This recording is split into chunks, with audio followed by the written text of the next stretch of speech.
तो hello friends, how are you all. आप सभी कैसे हो? मैं आशा करता हूँ कि आप सभी अच्छे होंगे और अपनी पढ़ाई को अच्छे से कर रहे होंगे। फ्रेंड्स, अपना इंग्लिश का टॉपिक चल रहा था टेंस। टेंस में से अपन ने फर्स्ट क्लास में उसका इंट्रोडक्शन देखा था। उसके बाद में प्रेजेंट टेंस को अपन ने एक एक क्लास में अच्छे से कंप्लीट किया है। पास्ट टेंस को भी अपन ने कंप्लीट कर लिया है और तीसरा पार्ट चल रहा है अपना फ्यूचर टेंस।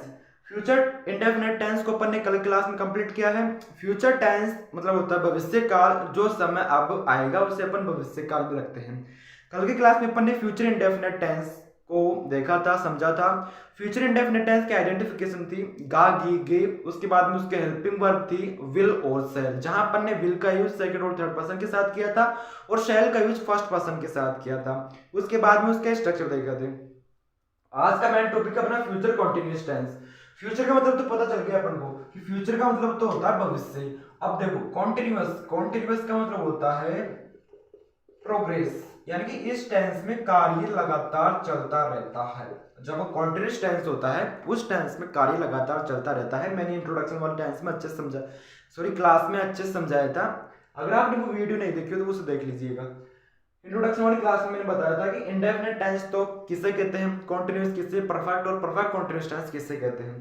तो आज टॉपिक अपना फ्यूचर कॉन्टिन्यूस टेंस। फ्यूचर का मतलब भविष्य, कॉन्टिन्यूस टेंस इस टेंस में कार्य प्रोग्रेस में रहता है, या फिर आप ऐसा भी कह सकते हो कि कार्य इनकम्प्लीट, यानी जो आपका वर्क रहता है वो इनकम्प्लीट रहता है, अपूर्ण, यानी कभी भी पूरा नहीं होता है। इस टेंस में आपका कार्य कभी पूरा नहीं होता है। तो मेन टॉपिक अपना future continuous tense. Future continuous tense identification को बोलते हैं पहचान। इसकी आइडेंटिफिकेशन है रहा होगा, रही होगी या फिर रहे होंगे। जिस भी सेंटेंस के अंत में आपको रहा होगा, रही होगी या दिख जाए तो आप समझ जाएगा फ्यूचर कॉन्टिन्यूस टेंस होगा। अब ये आइडेंटिफिकेशन तो अपन पता चल गई। अब बात करते हैं इसकी हेल्पिंग वर्ब पर। हेल्पिंग वर्ब को बोलते हैं सहायक क्रिया। हेल्पिंग वर्ब को हिंदी में बोलते हैं अपन सहायक क्रिया। तो इसकी सहायक क्रिया होती है विल शैल प्लस बी। अपन ने फ्यूचर इंडेफिनिट टेंस में ओनली फॉर विल और शैल को रखा था, इसमें अपन ने केवल बी को और जोड़ दिया। तो विल शैल प्लस बी इसकी हेल्पिंग वर्ब होती है, जहां अपन विल भी बोलेंगे और शैल भी। देखो विल शैल प्लस बी को बोलेंगे अपन विल बी और शैल बी, विल बी और शैल बी, विल बी और शैल बी। जैसे अपन ने विल का यूज तो सेकंड और थर्ड पर्सन के साथ किया था और शैल का यूज अपन फर्स्ट पर्सन के साथ कर देंगे। उसके बाद बात करते हैं इसकी मैन वर्ब पर। देखो इसकी मैन वर्ब होती है, मैन वर्ब को हिंदी बोलते हैं मुख्य क्रिया। तो इसकी मुख्य क्रिया होती है वर्ब की first form plus ING is equal to verb की फोर्थ फॉर्म। मैंने आपको कई बार बताया है कि कॉन्टिन्यूस टेंस में कहीं भी दिख जाए तो उसमें जो मैन वर्ब होगी वो वर्ब की फोर्थ फॉर्म यानी कि वर्ब की फर्स्ट फॉर्म प्लस आईएनजी होगी, चाहे फ्यूचर कॉन्टिन्यूस, चाहे प्रेजेंट कॉन्टिन्यूस, चाहे पास्ट कॉन्टिन्यूस। इतना समझ में आया होगा। अब बात कर लेते हैं इसके स्ट्रक्चर पर। स्ट्रक्चर बोलते हैं रचना या ढांचा। तीन सेंटेंस पॉजिटिव सेंटेंस यानी कि सकारात्मक वाक्य। तो पॉजिटिव सेंटेंस का स्ट्रक्चर होगा subject plus will shall plus be plus verb की first form plus ING plus object. बिल्कुल सिंपल। सेंटेंस को इंग्लिश में ट्रांसलेट करने के लिए अपन को सबसे पहले लिखना होता है सब्जेक्ट, सब्जेक्ट लिख दिया। उसके बाद में हेल्पिंग वर्ब, तो इस टेंस की हेल्पिंग वर्ब होती है विल शैल प्लस बी। उसके बाद में अपन को मैन वर्ब, तो वर्ब की फर्स्ट फॉर्म प्लस आईएनजी। इसे आप वर्ब की फोर्थ फॉर्म भी लिख सकते हो, कोई प्रॉब्लम नहीं होगी।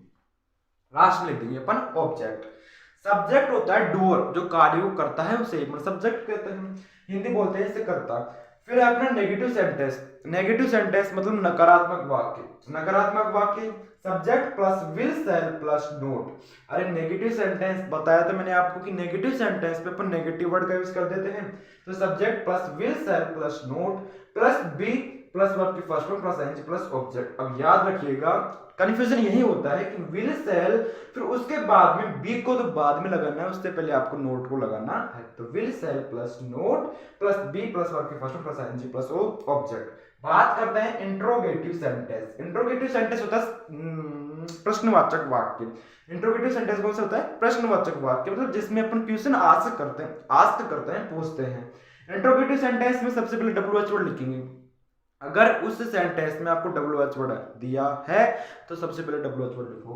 डब्ल्यूएच वर्ड फिर हेल्पिंग वर्ब विल शैल, और इसमें भी पहले अपन सब्जेक्ट लिखेंगे, फिर बी लिखेंगे, फिर वर्ब की first form plus ING plus object. अगर यही सेंटेंस सॉरी, अगर अपन इस से अगले वाले सेंटेंस यानी कि इंट्रोगेटिव नेगेटिव सेंटेंस पर बात करते हैं तो WH word plus will sir plus subject के बाद में यहाँ क्या लग जाता है, पहले तो था subject plus not plus be, फिर उसके बाद में सेम टू सेम यही स्ट्रक्चर लगता। तो WH word plus will sir plus subject plus not plus be plus question plus answer plus object और लास्ट में लगाएंगे पर इंट्रोगेटिव मार्क की इंट्रोगेटिव सेंटेंस और इंट्रोगेटिव मार्क लगाएंगे। आई होप आपको फ्यूचर कंटीन्यूअस टेंस समझ में आया होगा। फर्स्ट ऑफ ऑल अपन ने कंटीन्यूअस का मतलब देखा। कंटीन्यूअस में अपन अपना जो कार्य होता है वो प्रोग्रेस में रहता है, प्रगति में रहता है, कभी पुरानी होता है। उसके बाद में इसकी आइडेंटिफिकेशन पहचान देख ली, रहा होगा, रही होगी, रहे होंगे। उसके बाद में हेल्पिंग वर्ब सहायक क्रिया होती है will shall plus be, will भी कहीं सेकंड और थर्ड पर्सन के साथ, शैल भी कहीं फर्स्ट पर्सन के साथ। इसकी मेन वर्ब होती है वर्ब की first form plus ING equal to verb की फोर्थ फॉर्म। उसके बाद में इसका स्ट्रक्चर देख लिया। पॉजिटिव सेंटेंस का subject plus will shall plus be plus verb की first form plus ING plus object. Negative sentence में नोट का यूज कर देंगे तो subject plus will shall plus not plus be plus verb की फर्स्ट फॉर्म प्लस ऑब्जेक्ट। बात करते हैं इंट्रोगेटिव सेंटेंस पर।